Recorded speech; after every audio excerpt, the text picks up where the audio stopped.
Ada satu pertanyaan yang sangat menarik, yaitu kenapa Ormas Gerakan Rakyat didirikan sekarang-sekarang ini? Bukankah seperti terburu-buru? Pemerintahan baru berjalan kurang dari 6 bulan. Tapi gerakan ini sudah dideklarasikan. Terkesan sangat buru-buru atau beresiko sangat tinggi. Nah, sahabat sekalian, 3 hal ini bisa membuat kita berpikir kembali. Sepertinya memang ini adalah keputusan yang tepat daripada penggagas Ormas Gerakan Rakyat, yaitu Anies Baswedan dan partisipannya ataupun para pendukungnya.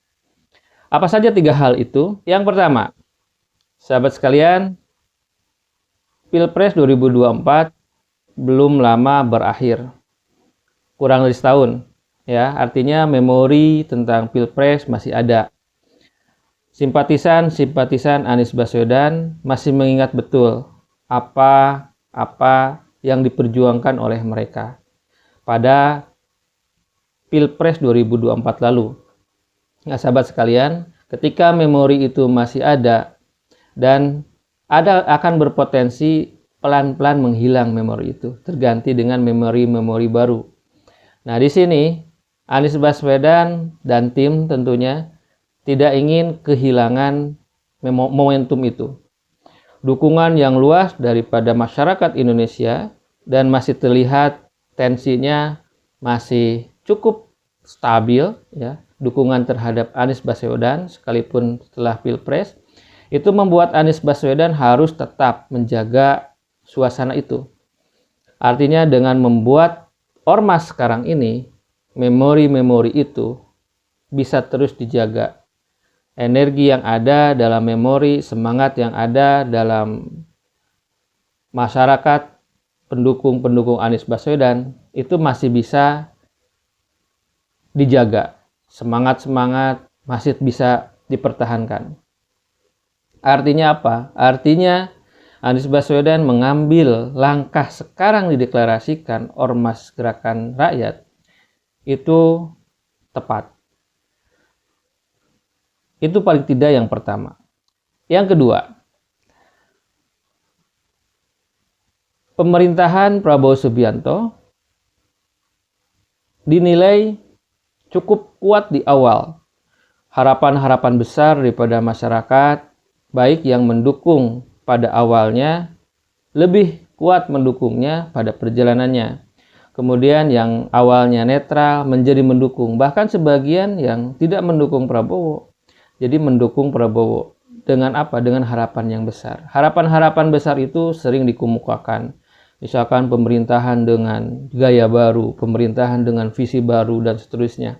Harapan-harapan itu ditujukan kepada Prabowo Subianto. 100 hari berlalu sampai hari ini, sepertinya langkah-langkah Pak Prabowo dan tim komunikasinya itu tidak menjawab semua harapan itu.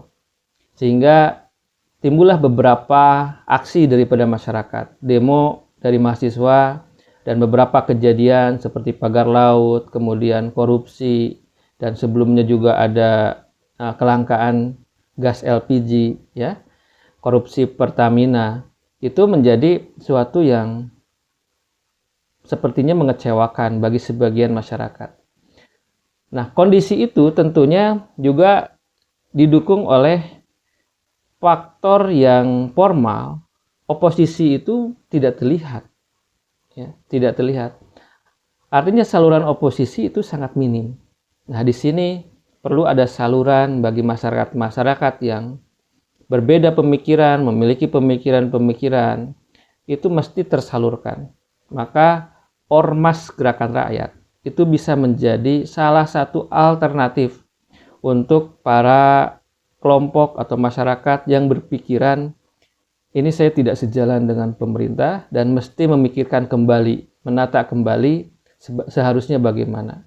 Maka Ormas Gerakan Rakyat di situ menyediakan ruang untuk para oposisi yang tidak terwadahi. Jadi dalam perspektif itu, Gerakan Rakyat juga jadi tepat berdiri sekarang-sekarang ini. Alasan yang ketiga,